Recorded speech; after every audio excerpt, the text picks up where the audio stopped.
Dear students, yesterday I have taught you about first causes or first cause of revolt of 1857 or first war of independence, and I have discussed maximum points, and today I am going to teach you economic causes that led to the revolt of 1857, means how many economic causes are there. So I would like to mention maximum one, which will be very important. First point I would like to mention here: Britishers came to India as a traders, and till Plassey, Britishers trader, okay, used to come to India along with gold coins, and by that currency, means gold coins, they used to purchase Indian raw material, and they were doing their trade by this way. But after Battle of Plassey, Buxar, and Treaty of Allahabad, I think Treaty of Allahabad signed in 1765, and revenue collection of Bengal, Bihar, Odisha, okay, given to Britishers, and after that they had got Indian revenue, and after that scenario has been changed by that revenue, means by that revenue. So which one surplus one, they used to purchase Indian commodities, and lot of benefit they started getting. They were getting lot of benefit by Indian revenue. Suppose means anybody going to purchase, suppose my money, my raw material, you are going to purchase from my own money, so definitely you will get more benefit. And Indian wealth drain to England continuously, and basically drain of wealth theory is very important. And first one, I would like to highlight this one, this drain of wealth theory. Drain of wealth theory given by, I think very renowned Indian National Congress leader Dada Bhai Nehruji. He is also known as Grand Old Man of India, and he was also parliamentarian. And he has written one book, Poverty and Un-British Rule India, in 1901. And he is very famous person. I think all my words are very much familiar about his name. And he written drain of wealth theory. What he explained that Indian wealth drained to England continuously, and India is not getting any proportional economic return. Means only Indian wealth drained to England continuously, and India was not getting any benefit. First time it was happened because he mentioned in his book that many foreigners came to India, but they attacked on India, and they taken the Indian wealth and returned back. And if anybody is settled here, anybody has settled here, okay, so he utilized that money, okay, for the welfare of Indians, or we can say here only that money had been introduced, had been used. But first time Indian wealth drained to England continuously. And he has given some more important point I would like to mention here.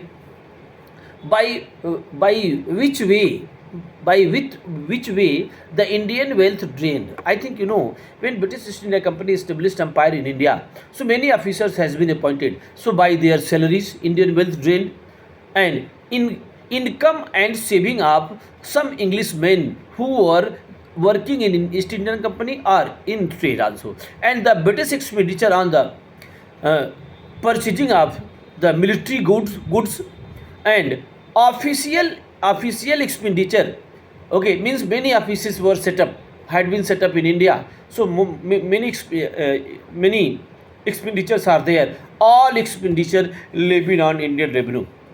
And now unnecessary expenditure on army also.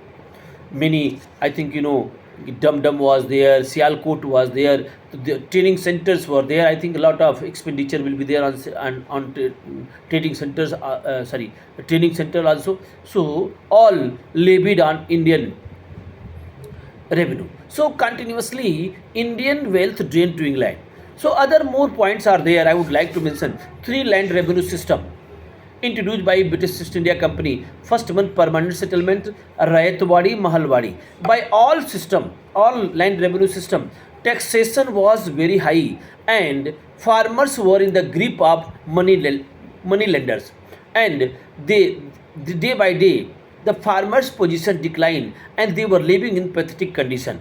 And next one, decay of cottage in and handicraft industries, meaning British government introduced a policy that one-way free trade policy, one-way free trade policy had been made only to ruin the Indian handicraft industries, and finally they were success in this one, and India became a colony for British finished goods.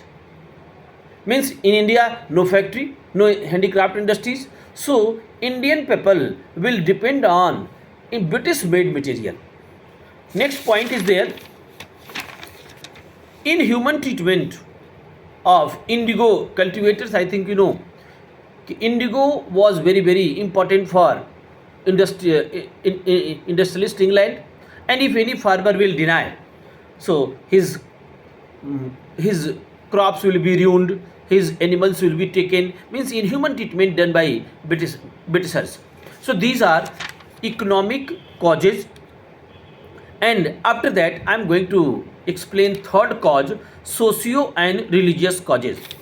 I think, dear students, you know this one. British government had done some good work also. First one I would like to mention, interference with the social customs. Some social reformation had been done by Britishers, like Sati system, evolution of Sati system, and Widow Remarriage Act, and opening Western education, Western schools in India. And Orthodox Indians, not welcomed about these good deeds, these reforms, because they were suspicious, regarding Britishers. So these points are very important. 3 points are there: interference with the social customs, first one evolution of Sati, second one Widow Remarriage Act, and third one opening Western education. Next point of this socio and religious causes, that apprehension about modern innovations. I would like to mention 2 modern innovations done by Britishers. First one telegraph, second one railway. And Indians were suspicious, and Indians not welcomed about modern innovations. Telegraph poles were erected each and everywhere, and Indian observed that one rumor was there, if anybody will speak against the British government, so and that pole had been erected for those only who will speak against the British, who will be against the Britishers, they will be hanged on that pole. That was a one rumor. Second one, some Indians observed that railway had been introduced, because one compartment will be there, and low caste people and high caste people will sitting side by side. So they felt that British government had plan to defy Indian culture, and they wanted to humiliate Indians. Next point is there, law of property. Dear students, you know this one. British government has passed one law, the Religious Disabilities Act 1850. What do you mean by this one? First one, as it is, what was the line I am going to teach, what was the main point I would like to teach. After that I will explain this one. According to this act, the Hindu law of property has been changed. According to this act, it enabled a convert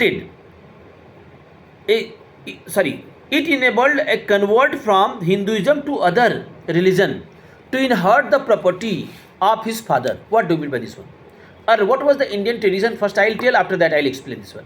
Suppose if I am Hindu, and so definitely my father is also Hindu. If I am going to change my religion, suppose I will be Christian now. So it is very much permitted, I can be Christian, but I'll be not allowed to get property right from my father. Means how many property my father having, I have no rights. Means I can be Christian, no problem. But according to Hindu tradition, my father means I'll be not allowed to get any property rights, okay, in my father property. But according to this act, I'll be very much permitted. Means I can convert, I'll be converted in Christian, in Islam, whatever, but I'll be very much permitted to get property right from my father property. And one more point, fear regarding Western education. 2 points here also I would like to discuss here. In 1929, I think first one, Western education is spread in Bengal first time, and many schools and colleges were set up in Bengal. I think after some times this one, Bengal, Bihar, and three provinces, Bombay, Madras, and Calcutta. Three places universities had been set up. I think with reference to the Wood Dispatch. So before this one, education institution set up in Bengal first time, and in 1921, Calcutta Madrasa was there. That in that madrasa, English classes established, and one school was also set up, English school, English classes in Banaras Sanskrit College. So some are means Indians like Pandit and Maulvi were not happy. The shifting of emphasis from Oriental learning to Western education was not welcomed by Indians, especially Pandits and Maulvi. What do you mean by this one? Earlier, traditional education system was existed in India. What do you mean by this one? Means Persian language will be taught, was taught, or Sanskrit had been taught, Vedas had been taught. But now Western education means Western science will be taught, Western philosophy will be taught, medical science will be taught. Means how many Westerns curriculum will be there that will be implemented, okay, in these schools. In place of traditional learning, Oriental learning, Western education, okay, will be taken concern. And next point is there, racial discrimination. I think this one very easy. And activities of the Christian missionaries. After that, I would like to teach you next topic, military causes. First point will be there, ill treatment of Indian soldiers. What do you mean by this one? Means discrimination was existed in army, and with 3 points I will conclude this one. Indian soldiers were efficient as their British counterpart, meaning if Britishers are very capable, so Indians were also likewise. But discrimination was there. They were poorly paid, means low salary, ill fed. Their kitchen was separated. In British kitchen, okay, arrangement was nice, but Indian kitchen, no arrangement was there. And badly housed means their residential place, okay, difference.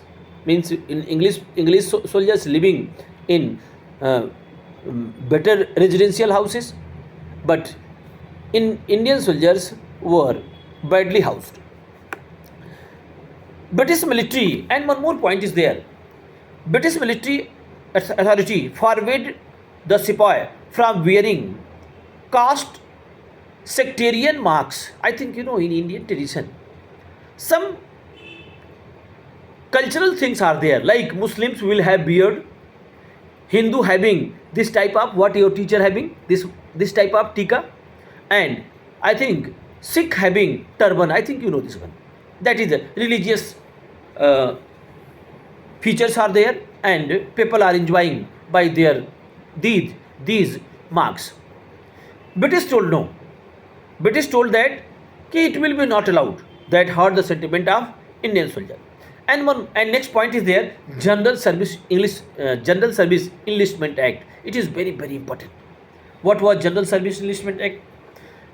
British Parliament passed one new law in 1856. What was this one? According to this one, Indian soldiers could be sent overseas on duty. Means any soldier who is working in British Army, they can be sent anywhere if requirement will be there. If suppose war will be going on and some requirement is there, any soldiers can be sent anywhere. So according to Indian mythology, it was taboo to cross the sea. And if any soldiers will cross the sea, so when he will come, he will return back to his society. After that, excommunication will be there. What do you mean by excommunication? Means any festival will be there in his family, nobody will be going. If any festival will be there in other places, so nobody will be inviting him. After that, sentiment of respective soldiers, okay, will be hurt. Means their sentiments hurts. And I think bleak promotion of the bleak prospects of the promotion. I think this one very common. Means British soldiers can be promoted at the high post, no issue. But Indian soldiers can be promoted till only subedar. That hurts the sentiment of Indian soldiers. And one Post Office Act, last one I would like to teach you. Post Office Act and Bhatta. What was Post Office Act? What was Bhatta? Line by line, I'll teach. First one, what was the Post Office Act? Earlier, Indian soldiers had one privilege. Free of cost, they can send letter to their family and they were enjoying. But Post Office Act was passed in 1854 and with due the privilege of free postage enjoyed by Sipai. Means now if any soldier will, after this act, if any soldier will send any letter, so definitely he will pay charge. It will be charged on it. Earlier it was free of cost. So that also hurt the sentiments of British soldiers, Indian soldiers. And what was Bhatta? I think today also, if your family member or your relatives are in police or army, you know this system existed. If suppose their posting is there in Gorakhpur, and suppose any VIP is coming in Lucknow and he is going on VIP duty, means from his station anywhere army or troops are going, so extra bhatta they will get. It is known as foreign service allowances. Means extra bhatta means what salary given, that will be given. But if any person will be appointed, okay, other places, means suppose posting is Gorakhpur and for 3 days, 4 days, 1 month, okay, he has been sent in Lucknow. Suppose 5 days he is going in Lucknow on VIP duties. So salary whatever given, that will be to given. So 5 days extra bhatta will be also given to respective soldiers. Okay, and this one also eliminated. So that hurt the sentiment of Indian soldiers. So dear student, today only this much, and next day only 2 points remaining of this lesson. First one, immediate cause, and second one, consequences of the revolt of 1857 or first war of independence. Next day I will come with another video. Thank you.